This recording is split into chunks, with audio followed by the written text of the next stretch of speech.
Hey guys, it's Izzy here, and this week I'm doing another recommendation video for you. So if you're not a Euphoria fan, haven't seen that, then these are your recommendations. These are books that I think fit perfectly for the spring season. I've read all of these and have enjoyed all of these, and I just think they fit very nicely for this time of year if you are in the Northern Hemisphere, but if you're not, these books are good books. You can read them anytime, but for some reason in my head, I associate these books with spring. Let's get into it.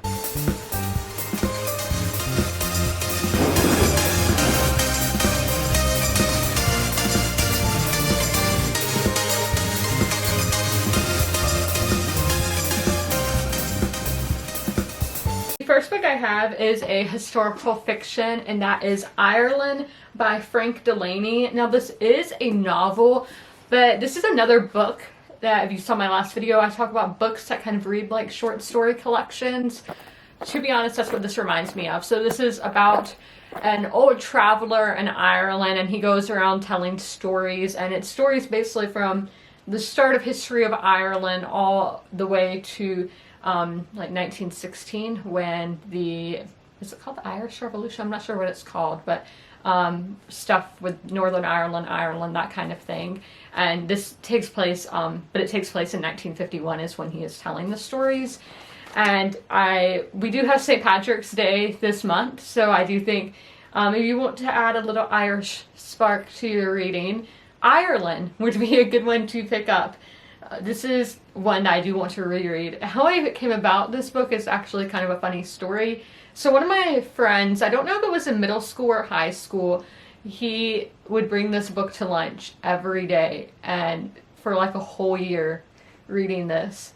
And so I was like, okay, I'm gonna buy it just because you're reading it and I want to know what it's all about. I didn't read it for years later, but I did really enjoy this. I've even gifted copies of this book before, so it is one that I recommend. And again, for the Irish in March, all of that, you do have the story of St. Patrick in here as well, so that would be a cool one to read on St. Patrick's Day. The next one is another historical fiction.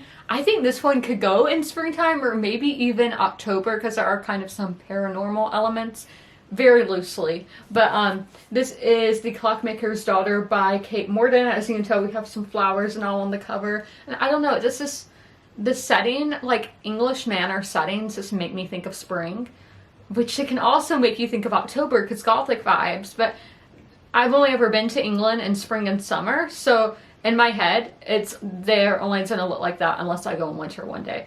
So I just picture all these flowers and blooming and everything. So this is another kind of like multi-timeline. We have the summer of 1862, and then we have one that is in, I think, 2017. And it's a archivist, is that the right word? Yeah, Archivist is uncovering the stories of what happened at this manor back in the Victorian times. And it's such a vivid book. This is the only book I've read by Kate Morden, but it made her an auto-buy author for me, and I can't wait to read other books by her.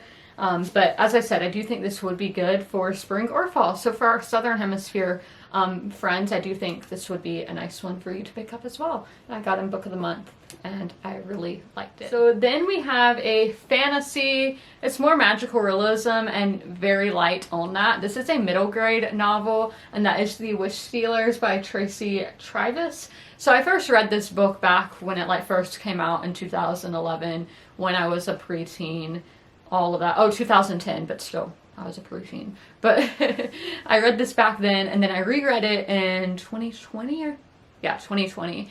And spring was the best time of my life. Spring is like, happy season. Back then was the best time of my life. I was just having a lot of fun, and I probably read it in spring. So this is about a girl I don't know if she buys or if she gets them gifted to her, a thing of buffalo pennies, buffalo dollars, Indian head pennies. So she gets those and basically can make wishes on them, but do the wishes only turn out the way they are? And these are actually stolen coins, so they were coins that people made wishes on before. So it's taken those wishes and making them into her own kind of thing.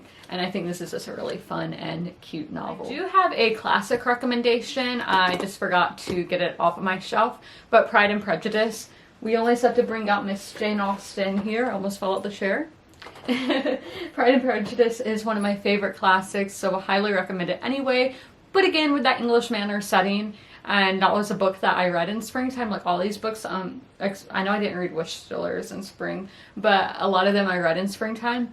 And so it's just in my head that that is when you should read this book, because that's when I did, and you should do what I do. No. But Pride and Prejudice, just Regency era. I'm really getting into it at the moment, so I'm definitely going to look into more things that are historical fiction, not books that were actually published then, but I picture it just being a very dainty time period with the fashion, like pastel colors and all that kind of thing. So there's that one. And then lastly, I do have a romance to show you guys, and that is the Star-Crossed Sisters of Tuscany by Lori Nelson Spillman. So we have these sisters, then their grandma, or she may be an aunt. I don't know. It was an older relative, and they go to Italy to kind of find this true love that the older relative claims to have had that she is supposed to meet, and all of that. And then it's the sisters finding love along the way. Just Italy. Love that location, and this was just a very nice family story. I did say romance. On Goodreads it's listed as a romance, but I think it's more women's fiction, contemporary, with just some hints of romance. But definitely recommend this. And like, look at this cover. I think that is a very spring looking cover. But I hope you guys enjoyed this video, and as always, comment, rate, and subscribe, and don't forget to ring that notification bell if you would like to be notified when all my videos go live. And tell me down in the comments which books that you guys suggest for spring for us to read in spring. Bye!